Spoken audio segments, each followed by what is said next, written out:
Everybody remembers Uncle Iroh as the old man who loved tea, who smiled all the time, who always had the right advice. People see me and think I'm weak. They want to take care of me. But I can take care of myself by myself. You sound like my nephew. Always thinking you need to do things on your own without anyone's support. There is nothing wrong with letting people who love you help you.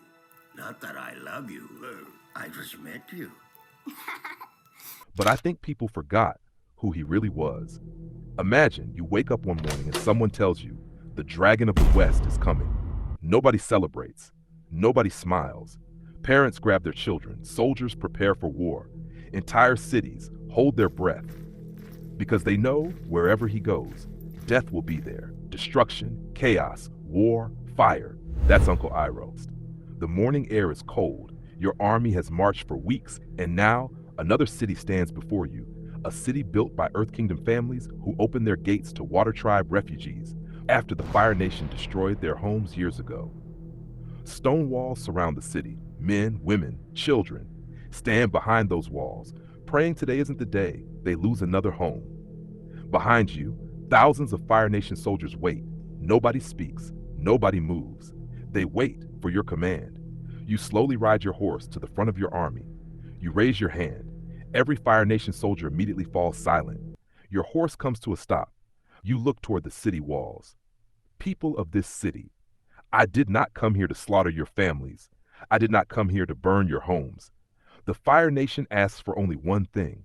Open your gates. Lay down your weapons. Swear your allegiance to the Fire Nation, and not a single innocent life needs to be lost today. Silence. For a brief moment, it almost feels like someone might surrender. Then, an elderly Earth Kingdom man steps onto the wall. His hands tremble, not because he's afraid, because he's angry. He points directly at you. My son died because of your Fire Nation. A Water Tribe warrior walks beside him. His grip tightens around his spear. You burned our village. You chased us across the sea, and now you expect us to bow to you over our dead bodies. The city walls erupt with voices. Go home. Fire Nation devils. We will never bow. You close your eyes. You let out one slow breath. You truly hoped it wouldn't come to this. Then, an Earth Kingdom captain steps forward. He raises one fist into the air. Defend the city! 3 Earthbenders slam both hands into the ground. The earth beneath your feet begins to shake. A massive wave of stone tears across the battlefield, straight toward you. You don't move. You don't flinch. The rocks are only moments away. You inhale, then exhale. A roaring stream of fire erupts from your hands. The wall of stone explodes into hundreds of burning fragments. Before the dust settles, 2 Water Tribe warriors burst through the smoke. Water whips spin around their arms. One attacks from your left, the other from your right. You pivot. One blast of fire turns the water into a cloud of steam. The second warrior lunges. You sidestep, grab his arm, spin, throw him across the battlefield. The silence is gone. Now, the battlefield roars. Fire crashes against stone. Stone crashes against fire. Steam fills the air. Soldiers scream. Commanders shout. The ground trembles beneath your feet. Hours later, the city gates finally fall. The surviving defenders drop their weapons. Smoke rises above the city. Families hold one another, waiting to hear your decision. You slowly walk through the ruined streets, not smiling, not celebrating. You stop in the center of the city. This city now falls under the authority of the Fire Nation. Those who continue to resist will be taken as prisoners of war. Those who lay down their weapons will return to their families. You turn away, already thinking about the next campaign. Because to you, this wasn't cruelty. This wasn't hatred. This was duty. Before he became the man we admire, he was the man people prayed would never come to their city. Think about it. People don't give you a name like the Dragon of the West because you're kind. They give you that name because they've seen what happens when you're their enemy. Cities fall, families lose fathers, children lose parents, wars are won. You don't become the greatest general in the most feared nation on earth by accident.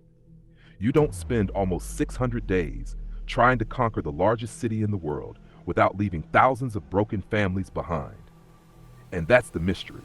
How does a man the entire world feared become so peaceful and reasonable, become a sweet old man full of wisdom, a man who would have won Grandpa of the Year.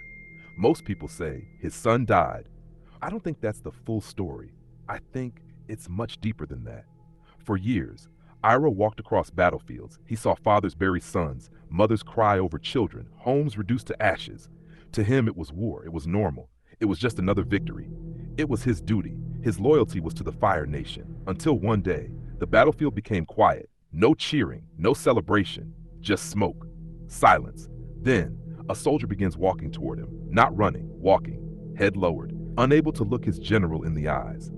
Before he even speaks, Iroh already knows. He could already sense the news he was about to get.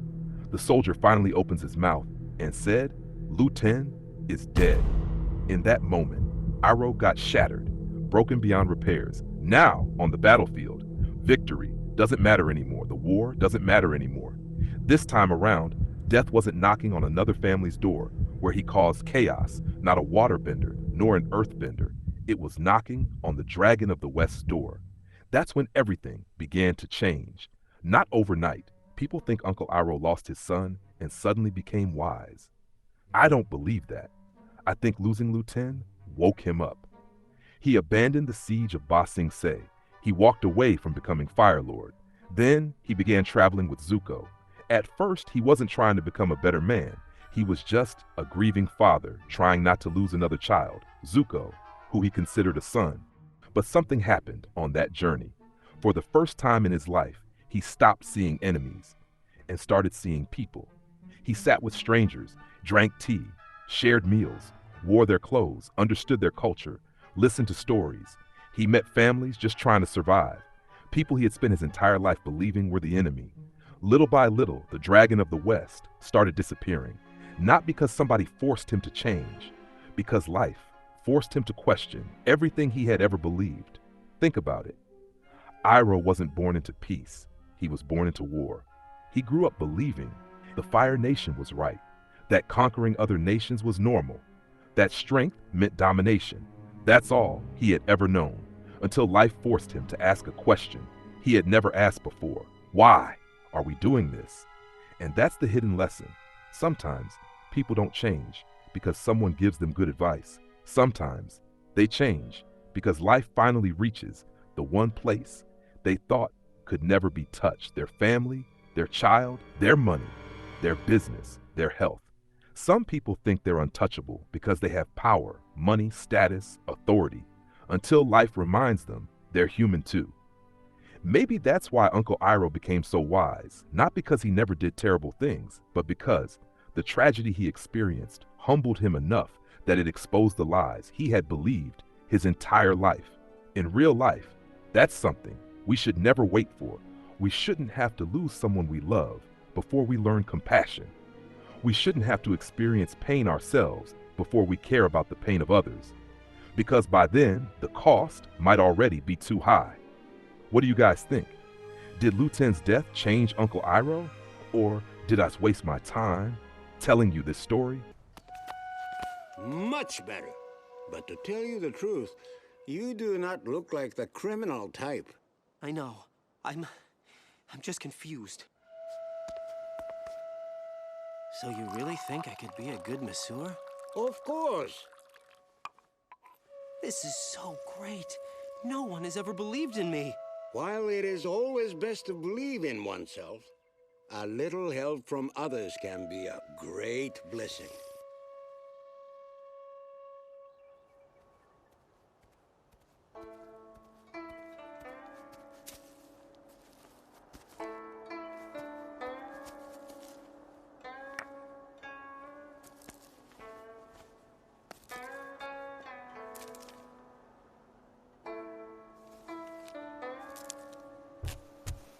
Happy birthday, my son. If only I could have helped you. Leaves from the vine, falling so slow, like fragile, tiny shells drifting in the foam. Little soldier boy, come marching home. Brave soldier boy, comes marching home.